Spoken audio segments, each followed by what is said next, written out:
I can qualify the question. The Church does not teach that Jesus is physically present in the Eucharist, but the Church teaches that Christ is substantially present in the Eucharist.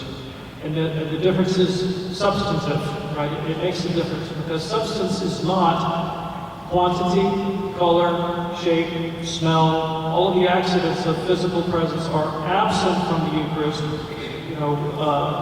Touching, tasting, seeing are indeed deceived, St. Thomas writes in the Dorate Devotee. It's only substance that's present. I would like to tell you what the Church's traditional teaching is on the relationship of Calvary to the Mass. And I emphasize the word traditional because it's been forgotten in recent years, and a new theory has come to replace it that is not dogmatic teaching. The traditional teaching on the relationship between Calvary and the Mass is that the Mass contains the same victim. Christ who died in Calvary is also present in the Mass. The same priest is present. The one who offered himself in Calvary offers himself in the Mass through the intention of the ministerial priest. And it's for the same intent, namely the reconciliation of the world with God. But the manner of the offering is different. Calvary is a bloody offering, and the Mass is an unbloody offering. And St. Thomas also remarks that we call the Eucharist a sacrifice in an analogous way, in the same way he says that we call a picture of Cicero. And so, Calvary and the Mass are numerically distinct offerings. They're specifically the same, but they're numerically distinct. Each Mass is itself a unique propitiation that can be offered for a particular intention.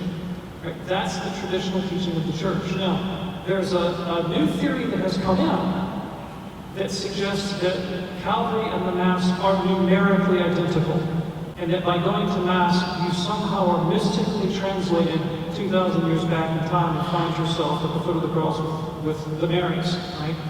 And that idea actually is important from Calvinism.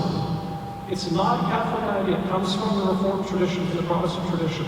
And the reason I want to make the distinction and point it out to you is that people, devotionals who hold that view of the Mass, appropriate the Mass in an attitude of passivity, like Calvinists would, and think that the purpose of the thing is to see myself there at the foot of the cross in wonder at Jesus' sacrifice. But they never get around to the element of self-offering. Right? That's when I made the point in my own talk, that our appropriation of the Mass requires us to understand that what we are doing here and now is a distinct oblation, that we are offering ourselves along with Jesus now. It's not merely, as Pope Benedict said, gazing at Jesus. It's actually entering into his act of self-oblation.